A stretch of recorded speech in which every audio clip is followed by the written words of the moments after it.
Good morning, everybody. It is Heidi Kaisen at Hen and Chick Studio. And this morning I'm speaking with Marcy Stone, and I'll let her introduce a little bit about herself. But I think that Marcy and I have connected on several different levels in the past, doing Bible study and a book reading kind of thing. And when I started thinking about gratitude for our July sale of quilts to raise money for ALS in honor of Dr. Jim McMillan, and the gratitude that he and his family are showing during such a challenging time, I thought it was appropriate to call my friend Marcy and to talk with her a little bit about gratitude. So, good morning, Marcy. Good morning, Heidi, and thank you so much. I'm honored to be able to speak with you about gratitude. Tell me a little bit about how I'm gonna say what your approach is to gratitude, your belief of gratitude, and and how you, I'll say, are grateful each day. Well, I'm immediately taken to scripture that tells us to be thankful in all circumstances, right? And to give Yes. thanks to God and trust God. And so that is just really the basis of how I choose to live my life. I would like to tell you that I am great at practicing that 100%. That's not true. None of us are. However, it is something that I found to be so helpful to have just as a way of approaching things. When my husband was diagnosed with MS in our 20s, that really catapulted us into this life of needing to live with a mindset of being grateful for each moment and each day that we had because we weren't sure what the future held. Mhm. Mhm. And sometimes I think just the little things of being grateful for such the little things that we so often take for granted is important.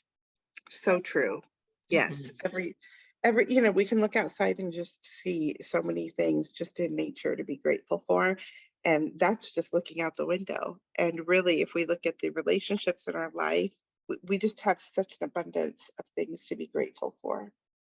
Is there one particular verse or two, I mean, one or two verses that you go to over and over to I'll say find that gratitude, remind you of that gratitude, whatever that um you know that need is?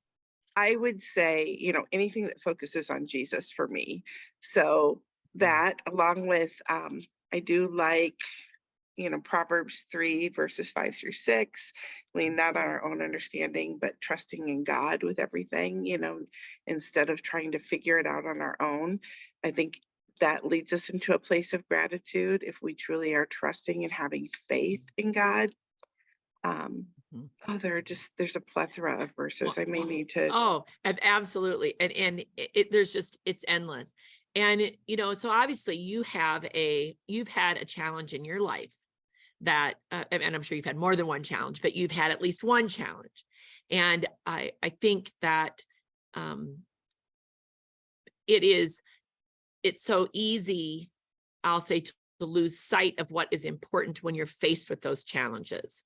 And I'm sure you and your husband at that time, those things, you have to really start to focus on what is important and not be distracted by the things um that aren't. Absolutely.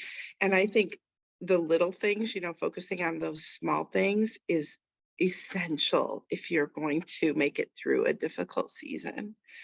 Um, we truly had to learn to do that, not just with Doug's MS diagnosis, but then later in life when I was diagnosed with Lyme disease and spent most of 6 years in bed or stuck at home anyway, missing out on life and did at times find myself in such a sad, dark, lonely place. I had to find things to be grateful for Mhm. and to focus on those things because it truly is what we set our minds on that we will continue to seek out and focus on, right? And center Yes. our thoughts on. And so choosing to do that in a positive manner, it was the only thing that sustained us, along with our faith in Jesus, of course. But that is, yeah, it's essential to have that mindset and look for those little things. The little And the things really do turn out to be the big things, don't they? Yes, they do.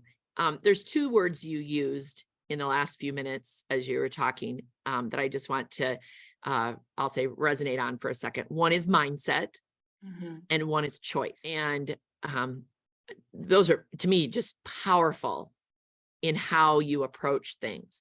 And I originally talked to you, when I had the choose happy, my the verse or the phrase that I use a lot around here.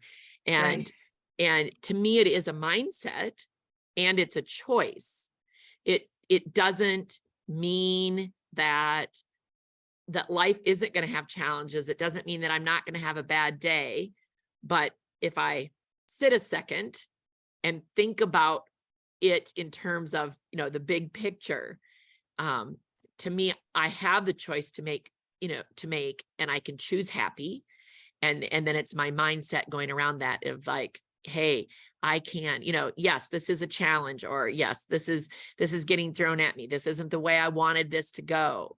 But being able to have that positive mindset is so helpful. Absolutely. And you bringing up our choose joy or choose happiness, choose joy mindset, and the study that we did with that takes me right back to Philippians 4:8, of course, because we Mhm. focused on that, which is finally, brothers and sisters, whatever is true, whatever is noble, whatever is right, whatever is pure, whatever is lovely, whatever is admirable, if anything is excellent or praiseworthy, think about these things.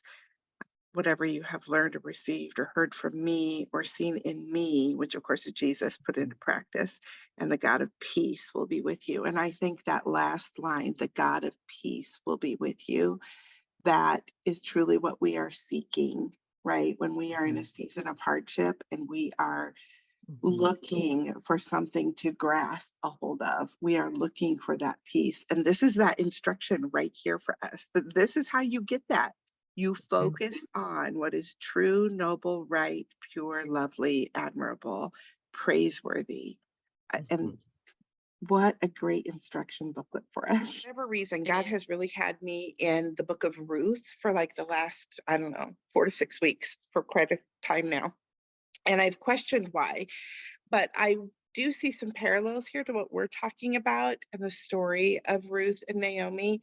They were faced with such difficulties, right? So Naomi, of course, left her home to follow her husband Elimelech to Moab because there was a famine in their home and they had two sons and they were trying to feed them. And so they left and went to this other place that, while it looked really lush and green and it looked like it was going to give them great promise and hope because it had food and it had fertile land and soil, it was really dry and destitute in character.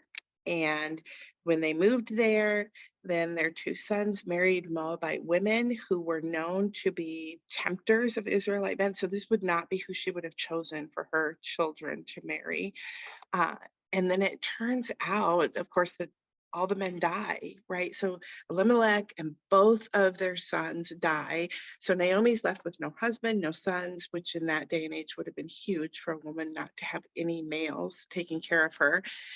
And she's only got these two daughters-in-law who are Moabite women at that. And she decides that she's going to go back home because she hears that the Lord's providing food back in Bethlehem. So she says, "Hey, I'm going to hit the road, and you girls should come with me." And takes her two daughters-in-law, and they start on their way back. And then she, like women do, she changes her mind and she realizes, "Hey, you girls should go back home because you are not going to want to make this journey with me. This isn't the best thing for you. You should go to your family."